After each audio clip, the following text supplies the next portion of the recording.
Hello बच्चों, नानी की पढ़ाई में आपका स्वागत है। तैयार हो जाओ। आज मैं पाठ 5 हिंदी के पाठ 5 का शेष भाग मिठाई वाला भाग 4 लेकर आई हूँ।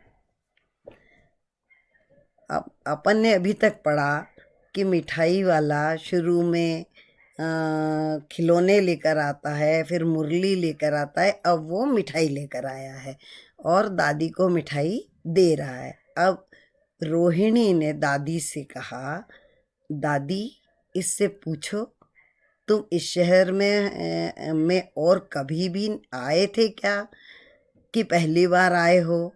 यहाँ के निवासी तो तुम हो नहीं।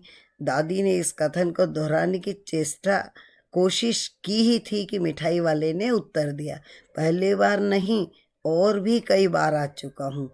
रोहिणी चिकिया ने उस लकड़ी के पर्दे की ओट से बोली कि पहले यही मिठाई बेचते हुए आए थे या और कोई चीज लेकर? मिठाई वाला खुशी से, हर्ष, संशय और विस्मय आदि यानी आश्चर्य के भाव में डूब कर बोलता है, इससे पहले मुरली लेकर आया था और उससे पहले भी खिलौने लेकर आया था। रोहिणी का अनुमान ठीक निकला। अब तो वह उससे और भी कुछ बातें पूछने के लिए अस्थिर हो उठी, यानी उसकी और इच्छा हो गई कि आगे पूछूं। वह बोली, इन व्यवसायों में भला तुम्हें क्या मिलता है? व्यवसाय यानी ये जो काम धंधा तुम करते हो, तीनों चीजें बेचते हो, इसमें तुम्हें क्या मिलता होगा? वह बोला, मिलता भला क्या है, यही खाने भर को मिल जाता है, कभी नहीं नहीं भी मिलता है, पर हाँ, संतोष, धीरज और कभी कभी असीम सुख, यानी बहुत सारा सुख जरूर मिलता है, और यही मैं चाहता भी हूँ। सो कैसे, वह भी बताओ। अब व्यर्थ उन बातों की क्यों चर्चा करूं, उन्हें आप जाने ही दें। उन बातों को सुनकर आपको दुख ही होगा। जब इतना बताया है तब और भी बता दो। मैं बहुत उत्सुक हूँ, तुम्हारा हर्जा न होगा, मिठाई मैं और भी ले लूंगी। ऐसा सोचकर वह अतिशय गंभीरता के साथ मिठाई वाले से मिठाई वाला उससे कहने लगा, मैं भी अपने नगर का एक प्रतिष्ठित आदमी था।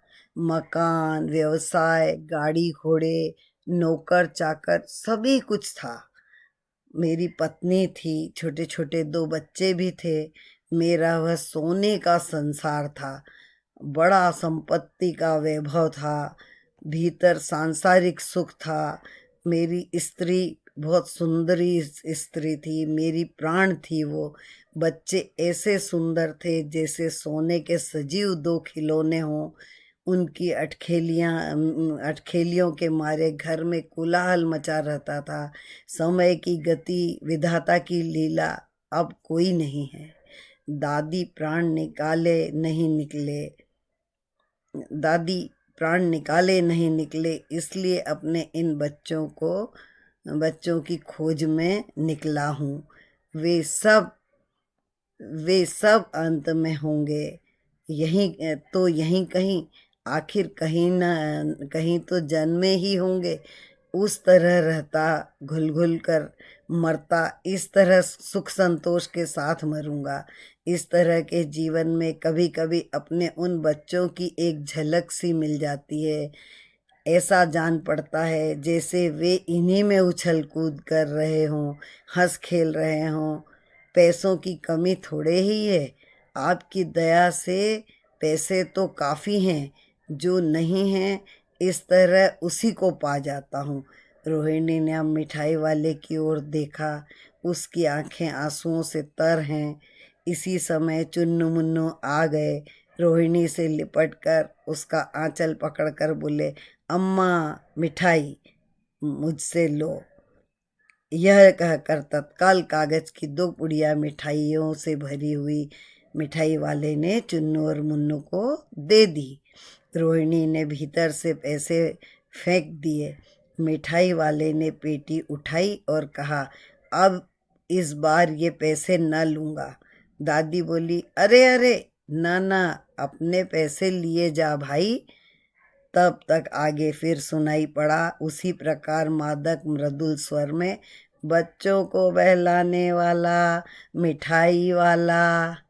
इस तरह मिठाई वाला अपने मन की खुशी ढूंढता हुआ वापस चला गया। उसे उन बच्चों में अपने बच्चों की खुशियाँ, खेल कूद और सारी दृश्य दिखते हैं, इसलिए वो बार बार कभी 6 महीने में, कभी 8 महीने में, कभी मुरली लेकर, कभी मिठाई लेकर और कभी खिलौने लेकर आता है। वो उसको इतना सब बेचने में मुनाफा तो कुछ भले हो ना हो, लेकिन मन की संतुष्टि और मन का सुख मिलता है।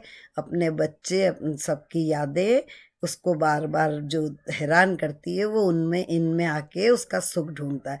तो बच्चों, तुम लोगों को अगर मेरा ये वीडियो पसंद आया हो तो इसे लाइक करो, सब्सक्राइब करो और बेल आइकन दबाना मत भूलो। ओके बच्चों।